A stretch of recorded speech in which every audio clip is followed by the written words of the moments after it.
అది కాదండి. ఇప్పుడు మీరు చూస్తున్నారు, ఎదురుగ్గా చూడబడే ఉన్నాయి. ఆ చూడబడేవి కదిలిపోయేవి అని తెలిస్తే మీకు వైరాగ్యం వచ్చినట్టేట. అది రెండో మెట్టు అన్నమాట. మొదట మీరున్నారు, మీరు శాశ్వత అంట. మీరు ఉన్నారు, మీరు శాశ్వత అంట. మీ దేహం దగ్గర నుంచి చూసుకోండి, మళ్ళీ మీరు వేరే పాడు. మీ దేహం దగ్గర నుంచి అంతవరకు కదిలేది కదలన్నది కదా దృష్టి. ఇప్పుడు మీరు శాశ్వతం, అబ్జర్వర్. ఎదురుగా మీ అబ్జర్వర్కి అవేర్నెస్ ఉంటుందిట. ఆ అవేర్నెస్లో మీకు అనేకం కనపడుతుంటాయట, కదిలిపోయేవి ప్రకృతి ప్రక్రియలు. మీ దేహం దగ్గర నుంచి మళ్ళీ మీరు ఇటు వేరు చేసుకోవద్దు. అంతేకండి, మన సుషుప్త అవస్థలో ఏమీ లేవు, అన్నీ వదిలేసాం. తర్వాత ఇవన్నీ వస్తున్నాయి. ఇవి పోనీ ఉంటున్నాయా, ఉండటం లేదు. అందుకని శాశ్వతం కాదన్నాం.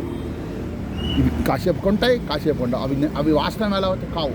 మీరు శాశ్వతం అన్నమాట. అంటే నాలోనే ఇవన్నీ వస్తున్నాయి, కదిలిపోతున్నాయి అని. ఆ కదిలిపోయేవి నాకేమీ శాంతినివ్వవు, అవి నన్నేమి ఎఫెక్ట్ చేయలేవు అని తెలుసుకుంటే మీరు అసంగానందలైపోయినట్టే, వైరాగ్యం వచ్చినట్టే. మీకు ఇష్టమైంది జిలాబీ అండి, ఎగ్జాంపుల్. ఎన్ని తినగలరు? 2, 3, 10, 20 ఉంటాయి. 22, 23 తినమంటే తినగలరా? తినలేరు. మీకు ఎంతో ఇష్టమే కానీ తినలేరు. అలాగే మన సృష్టిలో ఏంటంటే ఈరోజు మొగ్గ తొడిమి ఏదైతే ఉన్నదో రేపు అది మొగ్గ అవుతుంది, ఎల్లుండి అది వికసిస్తుంది. ఆ 2 రోజులు ఉండిన తర్వాత మళ్ళీ అది వాడిపోతుంది. ఆ తర్వాత అయిపోయింది దాని లైఫ్.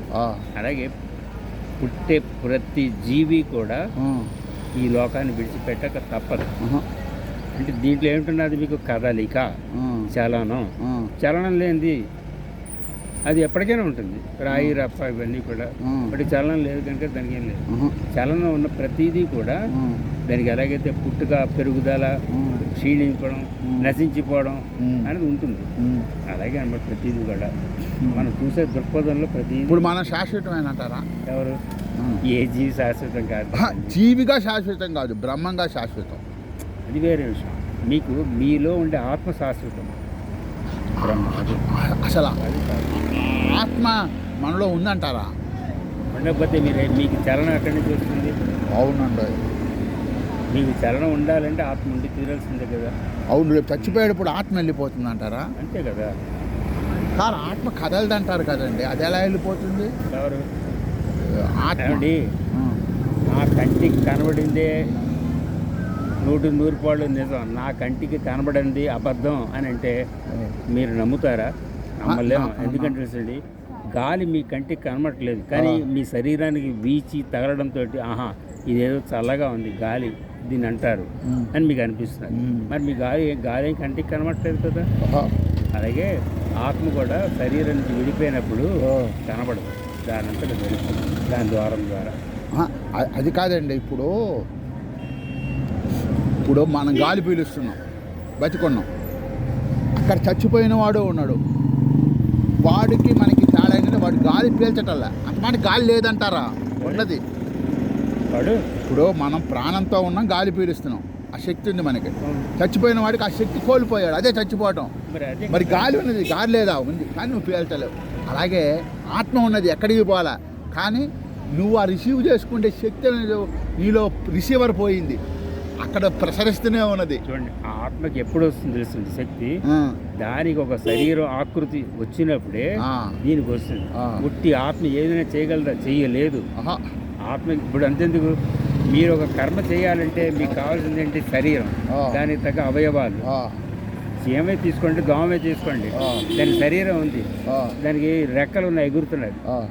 పొడవాటి కాళ్ళు ఉన్నాయి, నడుస్తున్నాయి. పొడవాటి తొండం ఉంది, ఆ తొండంతో మనకు గుచ్చి మన నుంచి రక్తం పీల్చేస్తున్నాయి. ఇవన్నీ ఈ శరీరం దానికి ఉండబట్టే కదా అది చేయగలుగుతున్నది. దానికి అసలు శరీరమే లేకపోతే ఎలా చేస్తుంది? అలాగే మనకు కూడా శరీరం, అవయవాలు ఉండబట్టి కర్మను మనం పాటించగలం. ఆత్మ అప్పుడు మన శరీరాన్ని వెళ్ళబట్టి ఈ శరీరం అవయవాలన్నీ పనిచేస్తూ ఉంటాయి. ఆత్మ ఎప్పుడైతే శరీరాన్ని విడిచిపెట్టేసిందో ఇది ఏంటవుతుంది? చలన రహితం అయిపోతుంది. ఏమంటే ఈ ఆత్మ మాట్లాడుతుందంటారా? చచ్చిపోయారా? అది ఏమన్నా వింటుందా పోనీ మాటలు? అది తత్వజ్ఞానంతో కొంతమంది ఆ నలుగురు సినిమా అని ఒకటి ఉందే, అది అందులో సినిమా. చూపించాడు. అది సినిమా. ఓ.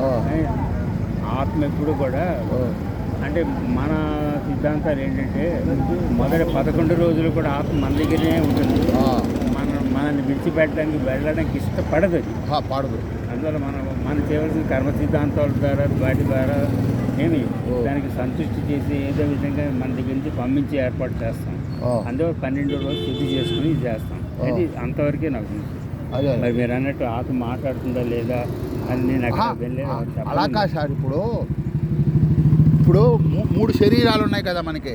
సూక్ష్మ శరీరం, కారణ శరీరం,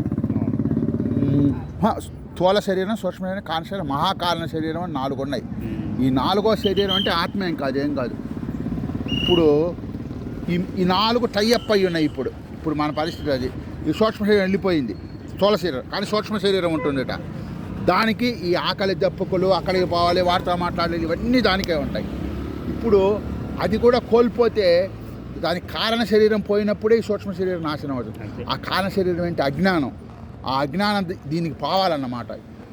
నీకు పోతే అప్పుడు పోతే ఆ శక్తి, అప్పుడు నా శక్తి వల్లే నేను మాట్లాడుతున్నాను, లేకపోతే నేనేం మాట్లాడలేను, నీ శక్తే నేను అని తెలుసుకుంటే ఇవన్నీ వదిలేస్తున్నాను. ఇప్పుడు మనకి స్వామినారాయణ వస్తాడన్న కనపడలేదు. స్వామినారాయణ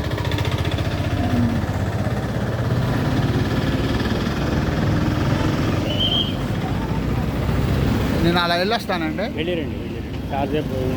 స్వామినారాయణ దగ్గరికి